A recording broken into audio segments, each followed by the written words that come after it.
and wheelchair rugby at the London 2012 Olympic and Paralympic Games. And the International Rugby League representative is Emma Young, who's an independent technology consultant and specialises in enable businesses and organisational change through the provision of technology solutions. This reads like a LinkedIn profile. But Emma joined the London Organising Committee of the Olympic and Paralympic Games in 2007 as Head of Telecommunication Services, led the staff, partners and suppliers responsible for the strategy, design and delivery of technology infrastructure and telecom services critical to the successful operation of the London 2012 Games. Do you know what? I toyed with like adapting that, but I thought no, it's funnier in full. So yes, and there are other appointments as well. So the board will be supported by the strategic advisor Hitesh Patel, who's head of international sport and major sports events at DCMS, who joins the board as an observer, and then other people as well. So in short, they have recruited people who've got proven track records at delivering major sporting events. So that is undoubtedly a good thing. Yeah, there's experience there, isn't there? Yeah. So it should only add to the existing board members who already have some level of experience, and lots of people from different sporting backgrounds as well, not just rugby league people, which hopefully helps to broaden the mindset and strengthen the chances of it being a really successful tournament at hopefully the back end of an incredibly difficult time. Yes. Sort of a tagline whilst we're talking about international rugby league with the World Cup stuff, Al, is that former Great Britain international Sean Long has been appointed assistant coach of the French national team for this year's World Cup. Long, who's 44, has been involved at 2 previous World Cups as assistants with Samoa and England. Also assisting Laurent Fraser-New will be former France international Maxime Gresec? I can't remember how you pronounce that, but he's the head coach of Elite One Championship side Lemieux, who, to be fair, impressed me whenever I watch them. So, yeah. And actually, if we're talking about 25 years of Super League and stuff, there's some famous Super League names have passed there with Long and Fraser-New, isn't there? Yeah, good luck to him there. And finally, the National Lottery is to become an official partner of the RFL and of Women and Girls Rugby League.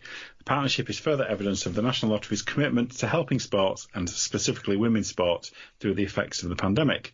The partnership will see the support of the National Lottery acknowledged through a range of branding across the sports, premier women's and men's fixtures. In addition, the National Lottery will be the title partner for the England Women's Rugby League Mid-Season International versus Wales on Friday the 25th of June in Warrington.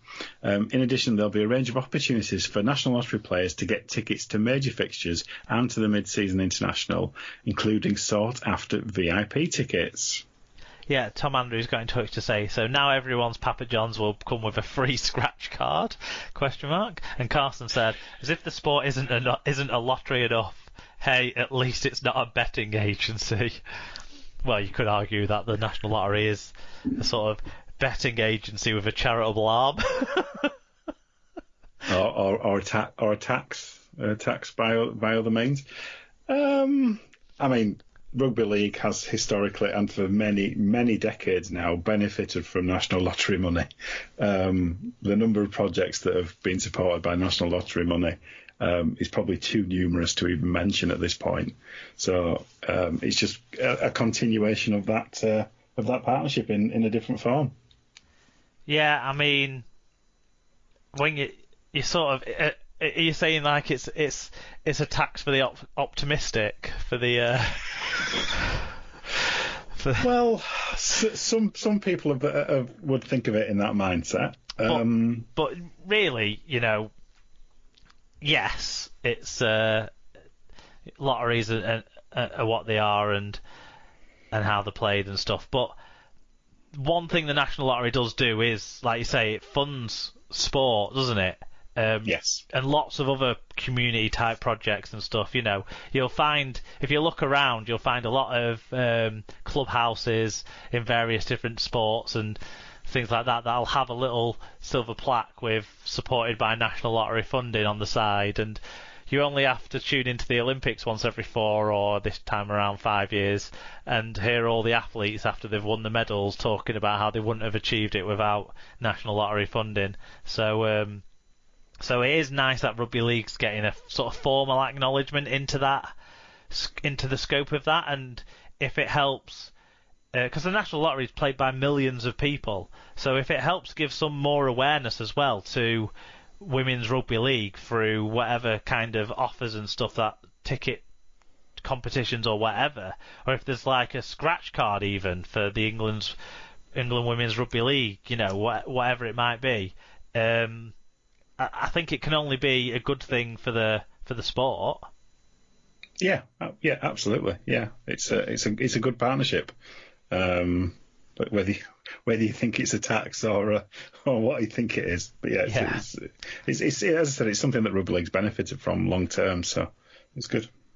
Right, okay, that is the news then. If you want to be like Tom and Carsten and the rest and get your views in on the week's news, then look out for links to the Google form for the news reviews that will pop up throughout the week, and they'll be held in permanence on the Super League Pod episode blog post at superleaguepod.com as well if you want to get in touch on any news that passes your fancy. And you can also make sure we don't miss news stories that we might not otherwise cover by getting your views into us. Okay, that's the news. It was week 1 of Super League, and we're going to talk about some real Super League games, Alan. After this.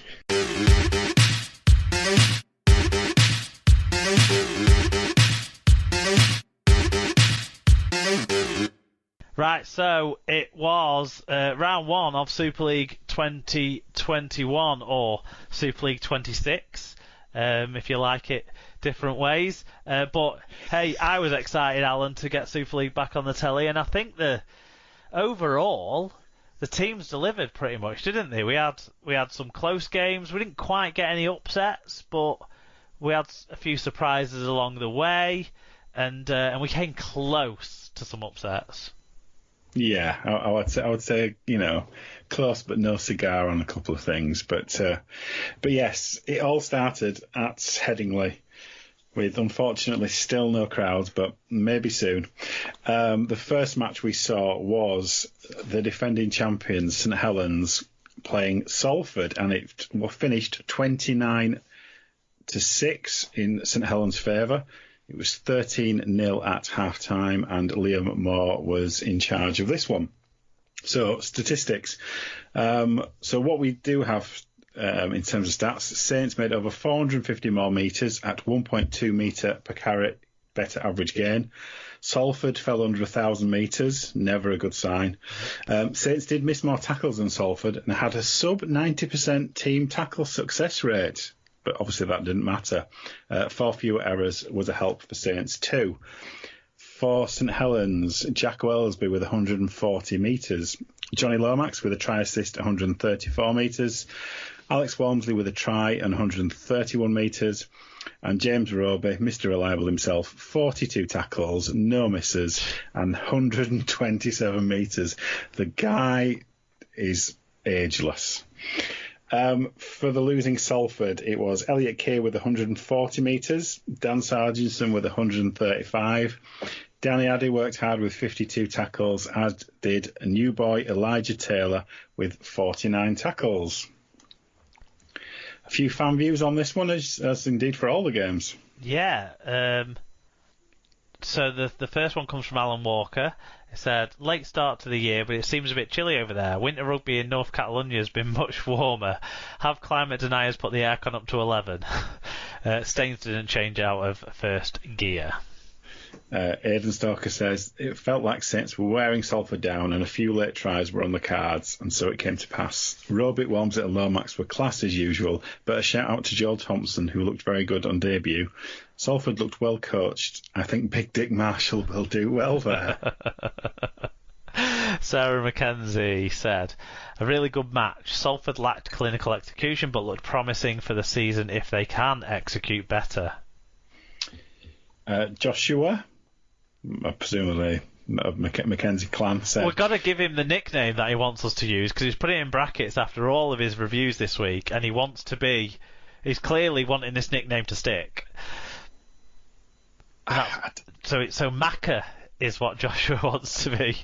See, if somebody asked me to do something, I'm very inclined not to do it. But anyway, Macca says a really good game to kick off the season, but Salford weren't clinical enough. So Saints were not really the best either, but Saints just seemed like they wanted it more, and they always just seemed to be in control of the match. Ian Gatwood said, I know it's only the first game of the season and many more twists and turns, but Saints look like they carried on where they left off and Salford have a fair bit of work on, especially the defence. Tom Andrew says, Saints didn't feel Saints got out of second gear and easily dispatched Salford. Interesting try-scoring technique by Makinson. Scoring tries literally sat on his arse. It did sort of look a little bit like a bird delivering an egg. Yeah, it's not as graceful as most of his efforts, I'll say that, but he was effective. Yeah. Pop the Viking said, a good start for Saints. Salford looked void of ideas at times. Mike Webb, 58, says, effective and efficient from the back-to-back champions. New players fitted in well. Salford have potential. Have to say that the bus stop derby that followed was more entertaining, though. And St. David said, efficient more than exciting, but ruthlessly so. Saints are going to be difficult to beat, injuries permitting. Lomax man of the match, but mostly happy with the performances of Thompson. Chris Joint-esque. Oh, well, I didn't get violently annoyed at his every appearance on the screen, so he can't have been that Chris Joint-esque. And Leeds, bigger and stronger. Onwards, champions, says David. Yes. The bit about Chris Joint being annoying was me adding into David's review there, by the way. David doesn't find Chris Joint annoying. I think we got that. Is that obvious? Yeah. Yeah, I think so. Yeah, but no, thank you for clarifying. I have to say I agree with the majority of correspondence. I think that Ian's point on Salford's defence being a problem, I think that's a little bit harsh. Some of the tries were from their own mistakes rather than poor defence, just more poor handling. I thought they'd focus more on the defence and therefore their attack kind of lacked off the back of that. Well, that's my take. Yeah, I thought Salford were a bit scrappy and a bit just disjointed, I would say. Perhaps as a consequence of turnover and new systems being put in place. I mean, that's the kind of challenge that any new coach has, isn't it? I mean, in many ways, you could, it was perhaps written that, Marshall should know the Saints systems. Do you know what I mean? He should have an intimate understanding about what they were wanting to do. And stopping it's another thing, though, isn't it? Well, exactly. That's the trouble. They've got far too many good players. Saints were a bit scrappy, particularly early on, but they were just good enough. They never looked in danger in this one for me. Makinson sat on his arse and all. I thought Makinson was very good in this one. Bentley as well. He's had his haircut, which is only a positive. He was good. I thought I've got a note here about the Grace try at the end of the first half. I thought it was fair enough in terms of it being a loose carry by Watkins. Did you see it the same way?